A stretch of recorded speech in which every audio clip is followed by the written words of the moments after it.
నమస్తే, welcome to 99 TV. As it ఈజ్గా ఈ రోజున్న పరిస్థితి ఇలాగే యుద్ధం కొనసాగుతుంది అనుకుందాం.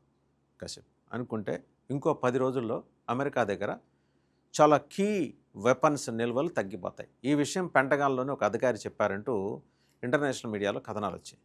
అంటే వాళ్ళ బేలతనం ఇక్కడ బయటపడిపోయింది. ఆయనేమో మా దగ్గర వేల కొద్ది వెపన్స్ ఉన్నాయి, మేము నిరంతరాయంగా ఎన్ని రోజులైనా ఎన్ని నెలలైనా ఎన్ని సంవత్సరాలైనా పోరాడతాం అన్నట్టు ఆయన ప్రకటనలు చేస్తాడు. తెల్లారు లేచి ఈ ఆయుధాల కాంట్రాక్టర్ని పిలిచి సమావేశానికి మీరు అర్జెంటుగా వెపన్స్ తయారు చేయండి అంటాడు.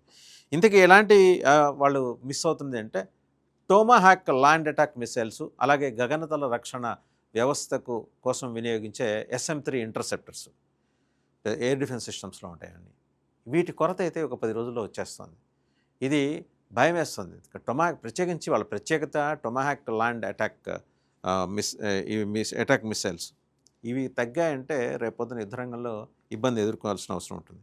మరోపక్క ఇరాన్ మీద ట్రంప్ సైనిక చర్యను పరిమితం చేసే తీర్మానానికి వ్యతిరేకంగా 53, అనుకూలంగా 47 ఓట్లు. అంటే చాలా నేరో మార్జిన్ తోటి చావు తప్పి కన్నులట్టపై ఆ వ్యతిరేకత నుంచి ట్రంప్ బయటపడ్డారు. సో యుద్ధం కొన్ని వారాల కంటే ఎక్కువ కాలం కొనసాగితే భవిష్యత్తులో యుద్ధానికి సంబంధించిన అధికారాల తీర్మానం మీద చర్చ జరగాలి, అది ఓటింగ్కి రావాలని పట్టుబట్టారు. సో ఇలా ఇప్పుడు డెమోక్రాట్లతో పాటు రిపబ్లిక్ కూడా దీనికి స్వరం కలిపారు. ఎంత దండగ మారి ఖర్చు పెడుతున్నాడు ఈ పక్క దేశంలో ప్రజాస్వామ్య పునరుద్ధరణ కోసం, అదే వేరే దేశంలో, పక్క దేశం కాదు.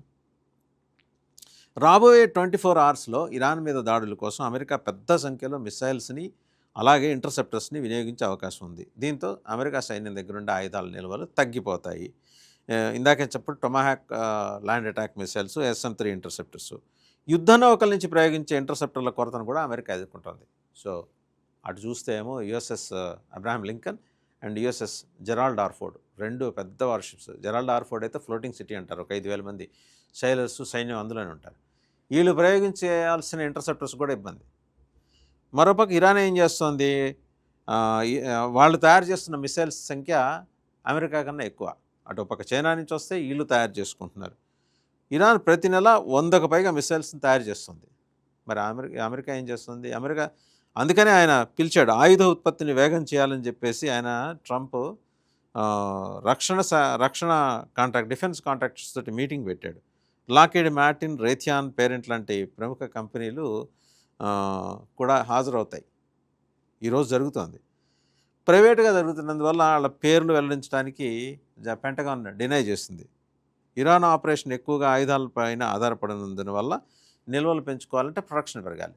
సో యాజ్ ఇట్ ఈజ్గా ఏంటంటే ఇంకొక 4-5 వారాల పాటు కనుక కొనసాగితే అమెరికా యుద్ధం మొత్తం ఖర్చు 19.37 లక్షల కోట్లు, అంటే 20 లక్షల కోట్లు ఇంచుమించు చేరుతుందని అమెరికా రక్షణ అధ్యయన సంస్థ పెన్ వార్టన్ బడ్జెట్ మోడల్కి చెందిన ఒక నిపుణుడు కెంట్ స్మెట్టర్స్ ఆయన చెప్తున్నారు.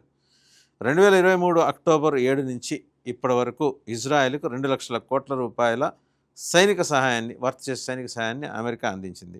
ఈ వ్యవధిలో ఇరాన్, యెమెన్ దాడుల నుంచి ఇజ్రాయెల్ని కాపాడటానికి అమెరికా సొంతంగా ఇది కాక 1 లక్ష కోట్ల రూపాయలని సైనిక వ్యయం పెంచింది.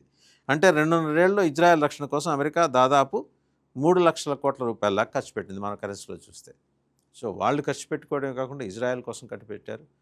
అండ్ తిరామోసి ఈ మిసైల్స్ కొరత, ఇంటర్సెప్టర్స్ కొరత, సో అన్నీ కలిసి ముప్పిరిగానే. ఒక పక్కేమో కాంగ్రెస్లో ఆయన మీద వ్యతిరేకత, ఏదో సావుతప్పి కన్నులు ఒట్టపోయి మొత్తానికి బయటపడ్డాడు. 53-47 తేడాతోటి బయటపడ్డాడు.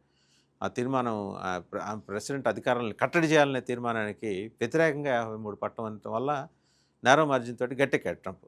బట్ అనుకూలంగా కట్టడి చేయాలనే దాని తీర్మానానికి అనుకూలంగా 47 ఓట్లు పడ్డాయి. అంటే ఇమాజిన్ ట్రంప్ మీద వ్యతిరేకత ఏ స్థాయిలో పెరుగుతుంది అమెరికాలో.